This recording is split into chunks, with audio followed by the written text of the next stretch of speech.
Magandang araw mga kaibigan. Bigyan natin ng reaction, opinion itong post ng Radyo Pilipinas.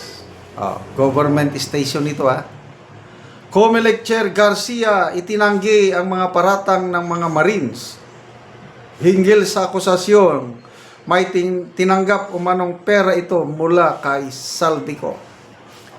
Itinanggi ni Commission on Elections Chairperson George Erwin Garcia ang pagkakadawit nito sa mga sinasabing opisyalis ng pamahalaan na nakatanggap ng pera mula kay dating Representative Saldico. Matatanda ng kahapon ay nagsagawa ng press conference ang mga nagpakilalang 18 former Philippine Marines personnel at sinasabing nag-deliver umano sila ng mga maletang naglalaman ng mga milyong halaga ng pera sa iba't ibang opisyales ng pamahalaan. Ayan. So, todo deny. Comelec. Kahit nga mga Philippine media, members ng mga may post akong nabasa kay Jason sa kanina. Ito yung inaabangan natin. Yung pahayag ng 18 Marines, ex-Marines, na hindi lang mga politiko ang diniliberan nila ng pera, kundi mga TV reporter, anchor, mga ganon. Basta. Kaya no wonder sa ngayon, yung mainstream media, walang balita, news blackout tungkol sa pasabog ng 18 ex-Marines. Kahapon, wala, tahimik. Ngayon, nagpo-post na yung News 5. Ang ipinopost ng News 5, una, yung pagtanggi ni Trillanes na hindi daw siya nakatanggap. Post kagan, mabilis, pagtanggi. Nag-post din itong News 5 ng ano na ba yung post nila kanina? Kalimutan ko na. Tungkol sa pahayag ng Philippine Navy na of the 18 na humarap, ang dalawa ay hindi member ng Philippine Navy. Gano'n naman ang sinabi kahapon. 16 lang talaga ang member ng Philippine Navy. Yung dalawa hindi. Parang, I'm not sure, Philippine Army yung isa naman reservist. Ganun.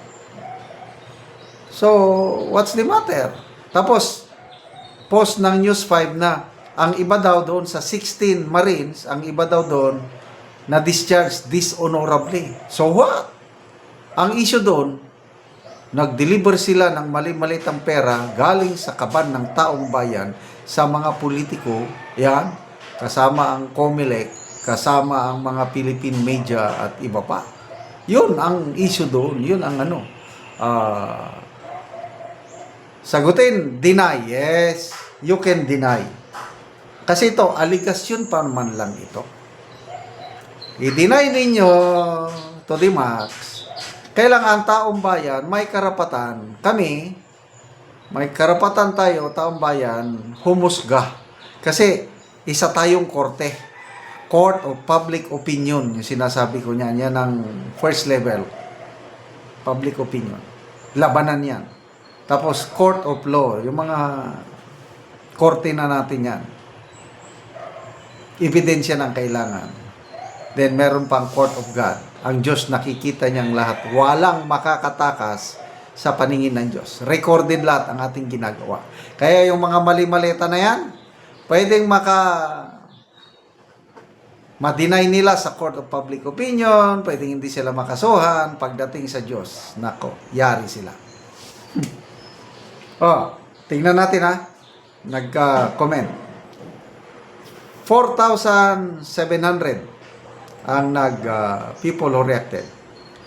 3,600 ang tumatawa, 505 ang galit.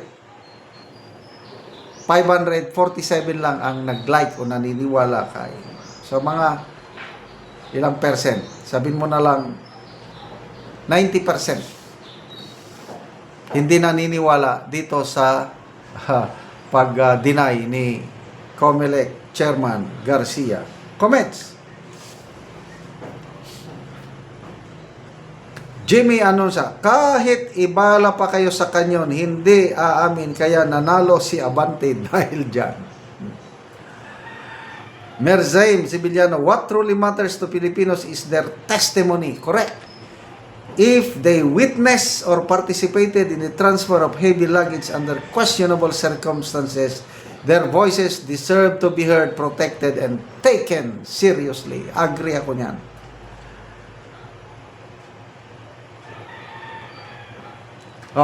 Roderick Fernandez, sue them, kasuhan, sue them, attorney, hey. Yan. Kung hindi totoo, di sampahan mo ng kaso. Ganun lang yun. Pet Tolyo, true, it can be denied unless you have concrete evidence. Don Robert Ramiro, ang suspect ay hindi umaamin sa krimen. Wait na ang abogado ko ang magpaliwanag. Yan. Kakabahan na kayo. Lumabas na. The Great Magician, tawag sa kanya. Yan ang tunay na testigo, hindi yung nakasombrero at nakamas. Diyan masusukat ang kredibilidad ng isang testigo. Correct. Maalala nyo yung dalawang babae na testigo ni Ping Lacson sa Blue Ribbon? Naka-sombrero na, I don't know, nakasilba, nakatakip pa. Tapos yung pangalan, alias Pata. Yung testigo ni Rizon Tiberos, ganoon din. Itong mga Marines, talagang matitikas. May iba sa kanila, nagsuot ng mask, lang kikita mo mata. Mamaya tinatanggal din. Yan ang tunay. Kaya ngayon, sinisiraan nilang kredibilidad. Na-discharge daw yung iba, yung dishonorable discharge. So what? Kaya nga, humanap sila ng ibang trabaho. O kaya nakapasok kay Saldico, dating Marines. O ngayon, nag-deliver. O, yun ang issue, yung pagdi-deliver. Pera ng taong bayan yun, for sure. O, bakit ka mag-deliver? Bahay pa ng presidente. Deliver sa mga senador. O, kasama, di umano, si Senator Soto. O, sino pa? Mga kongresista. Ito, COMELEC. Philippine media members na deliveran. Ako, God save the Philippines talaga. Salamat mga kaibigan sa inyong pagsubaybay sa ating channel. Nakakatulong kayo ng malaki sa tribong Talandig ng Bukidnon dahil ang income natin sa channel na ito is pantulong po sa tribo na namimigay tayo ng libreng yero at pako para makapagpatayo sila ng mas maayos na tirahan. Panoorin nyo ang video na ito.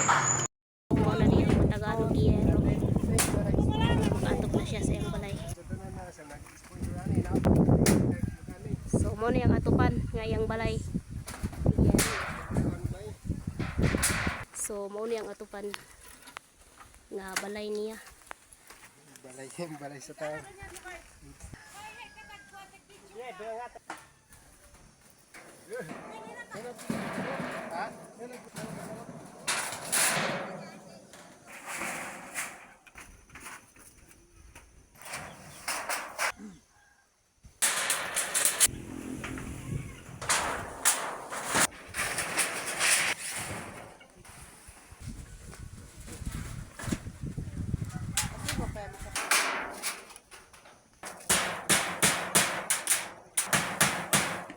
So karon na humanagyod ang balay nga Balay ni Toms. iyaha nga balay. So maayo na gyud sada na tan-aw kay nahuman na ang yang balay. So makita gyud nimo na nakataod na gyud.